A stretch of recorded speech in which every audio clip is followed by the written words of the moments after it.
নমস্কার, আপনারা দেখছেন নিউজ নাও। আপনাদের সঙ্গে রয়েছে আমি সহেলি। শুরু হচ্ছে ৮টার সংবাদ। ট্রাফিক পরিকাঠামো উন্নয়নে কঠোর মুখ্যমন্ত্রী।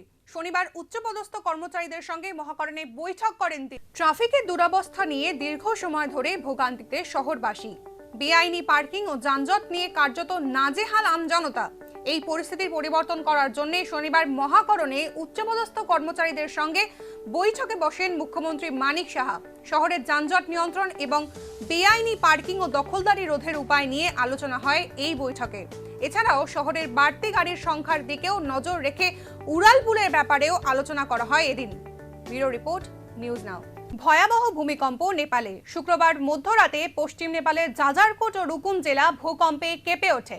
কম্পন অনুভূত হয় ভারতেও। রাজধানী দিল্লি সহ কলকাতাতেও ভূমিকম্পের হালকা প্রভাব দেখা গিয়েছে। ভূমিকম্প পরিমাপ কেন্দ্রের কর্মকর্তারা জানিয়েছেন, ভূমিকম্পের কেন্দ্রস্থল ছিল জাজারকোটার লামিডান্ডা এলাকা। রিক্টার স্কেলে ভূমিকম্পের মাত্রা ছিল ৬.৪। এই ভূমিকম্পের জেরে কাঠমান্ডু সহ নেপালের বিভিন্ন জেলা কেঁপে ওঠে।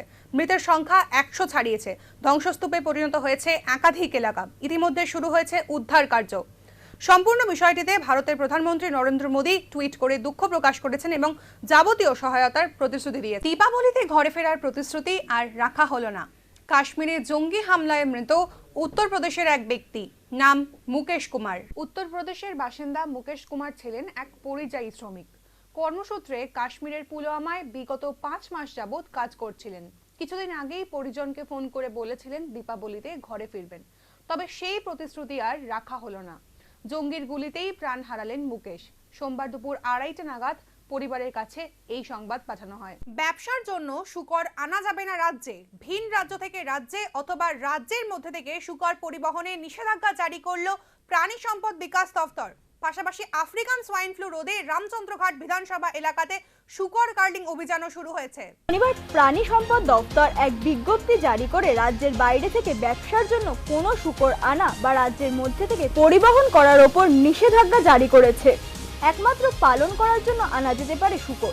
বাইরের রাজ্য থেকে শুকর আনতে হলে নির্দিষ্ট গাইডলাইন মেনে ৪৮ ঘন্টা আগে প্রাণী সম্পদ বিকাশ দপ্তরকে জানাতে হবে। পাশাপাশি আফ্রিকান সোয়াইন ফ্লু রোধ করার জন্য শনিবার রামচন্দ্রঘাট বিধানসভা এলাকায় বিশেষ অভিযান চালায় দপ্তর। বিভিন্ন ফার্ম থেকে মোট ১২টি শুকর কার্লিং করা হয় এদিন।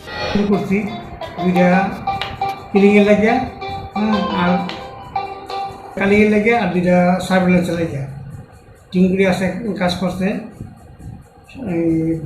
একটা টিমে ফার্মে গিয়ে সেটা ১২টা পাইছে, আর একটা টিম এখনো আসে নাই, আসলে বলা যায় কতটা হয়েছে।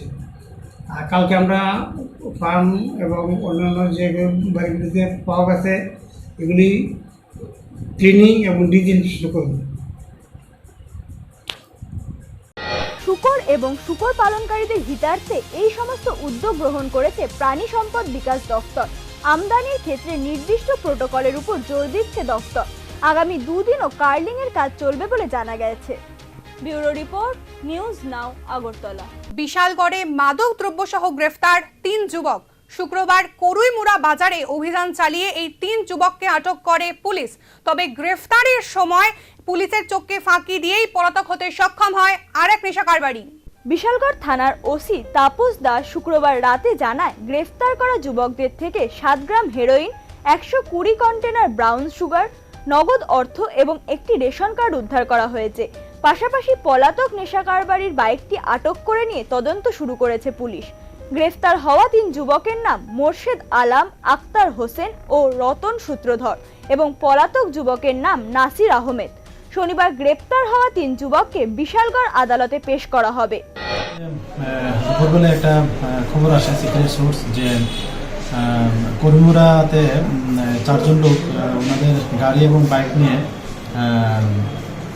নার্কোটিক্স ড্রাগস বা মানে হিরোইন এগুলি কেনা বেচা হবে।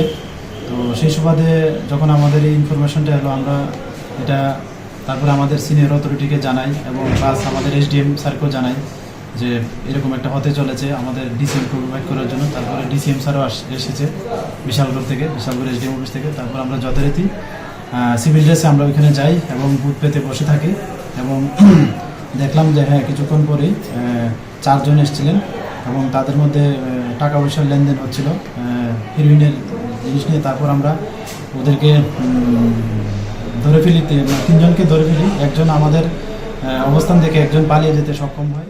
মুখ্যমন্ত্রীর স্বপ্ন নেশামুক্ত ত্রিপুরা গঠন, কিন্তু নজরদারির অভাবে রমরমিয়ে চলছে নেশা কারবার।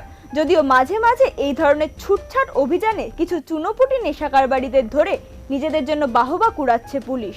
Bureau report, news now, Agartala. রাজ্যে প্রথমবারের মতন আয়োজিত হলো কঠিন চিবরদান। শনিবার আগরতলার বেনুবন বিহারে এই অনুষ্ঠানের শুভ সূচনা হয়। 2 দিন ব্যাপী এই অনুষ্ঠান চলবে আগামী 5ই নভেম্বর পর্যন্ত। কঠিন চিবরদান বৌদ্ধ ধর্মাবলম্বীদের একটি জাতীয় উৎসব।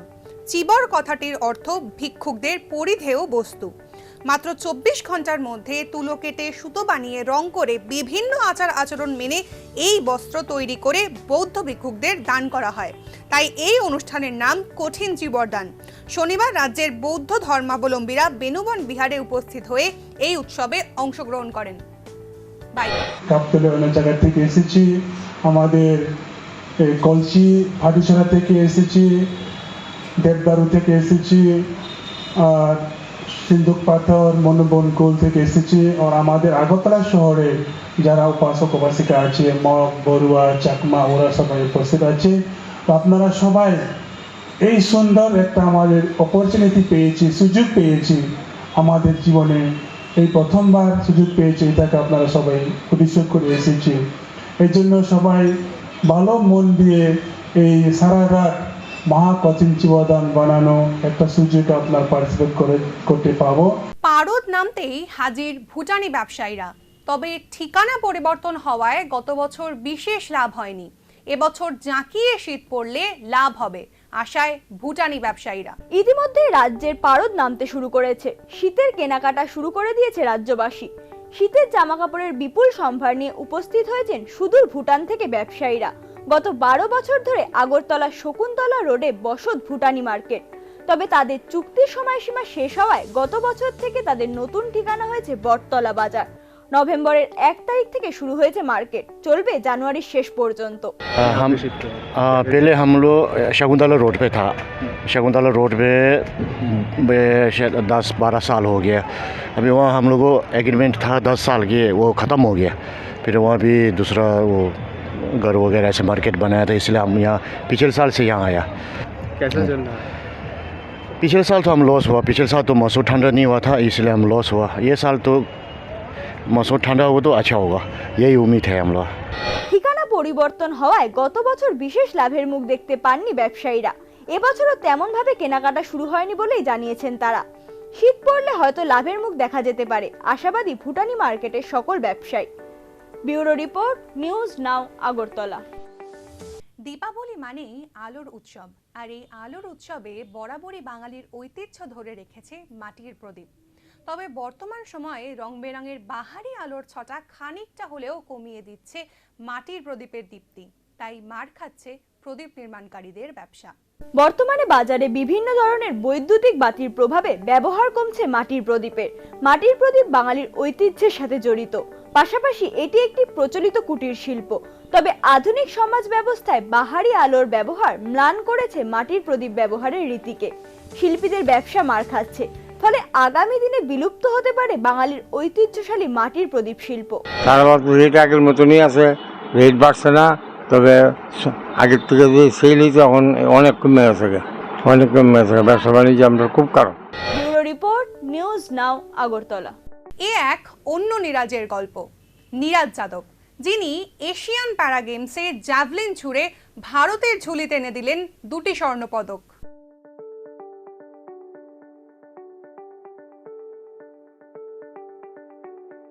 (2018) এশিয়ান প্যারা গেমসের 2022 এডিশনে পুরুষ F55 বিভাগে স্বর্ণপদক জয় করেন Neeraj Yadav.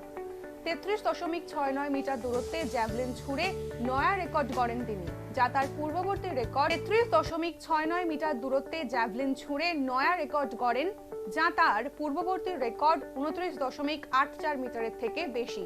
Bureau report, news নাও। শনিবার পশ্চিম ত্রিপুরা জেলা স্কুল স্পোর্টস বোর্ডের উদ্যোগে গঠন করা হয় অনূর্ধ্ব 14 football team. Ranibazar HS school মাঠ প্রাঙ্গণে অনুষ্ঠিত হয় এই বাছাই পর্ব।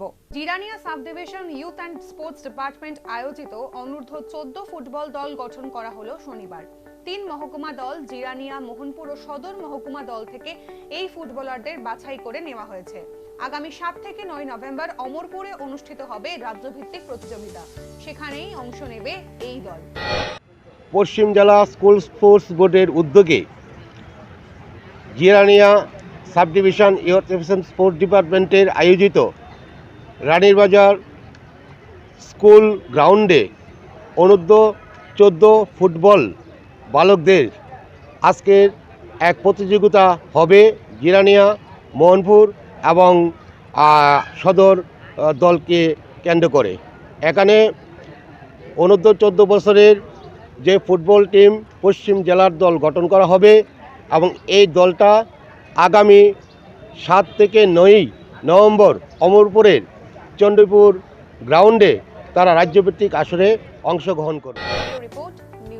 শুক্রবার বিশালগড়ে বিধায়ক সুশান্ত দেবের উদ্যোগে অনুষ্ঠিত হলো শারদ সৈনিক অনুষ্ঠান। বিশালগড়ে এবছর প্রথমবারের মতন মা দুর্গার বিদায় কার্নিভাল আয়োজন করা হয়েছিল। সেই অনুষ্ঠানের সফলতা উদযাপন করতেই শুক্রবার সন্ধ্যায় শারদ সৈনিক সম্মানের আয়োজন করা হয়। যাদের নিরলস পরিশ্রমের ফলে শান্তিপূর্ণভাবে কাটে পুজোর দিনগুলি, এই অনুষ্ঠানের মাধ্যমে তাদের শ্রদ্ধা জানানো হলো। এদিনের অনুষ্ঠানে উপস্থিত ছিলেন পুলিশ, বিদ্যুৎ দফতর, পিডব্লিউডি, অগ্নি নির্বাপক দফতর সহ বিভিন্ন দফতরের কর্মীরা, যাদের সম্মাননা জ্ঞাপন করা হয় ওই দিনে। অনুষ্ঠানে উপস্থিত ছিলেন বহু বিশিষ্ট ব্যক্তিত্ব। সুন্দরভাবে কাটিয়েছি এবং বিশালগড়ে প্রথমবার অনুষ্ঠিত হওয়া যে কার্নিভাল আমরা খুব ভালোভাবে সাকসেসফুলি আমরা করেছি।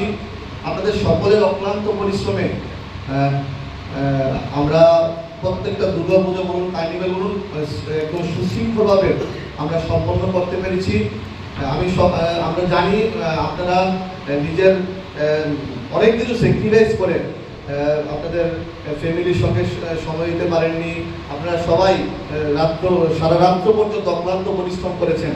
আমার ইচ্ছে হলো বিশালগড়ের বিধায়ক হিসাবে আপনাদের সকলকে সম্মান জানানো, কারণ এটা আমার নৈতিক কর্তব্য, দায়িত্ব। আপনাদের সকলের অক্লান্ত পরিশ্রমে আমরা পুজোটা সুন্দরভাবে কাটিয়েছি। বিশালগড়ের এবার রেকর্ড। আজ নিউজ এই পর্যন্তই। পরবর্তী আপডেট পেতে চোখ রাখুন নিউজ নামের পর্দায়।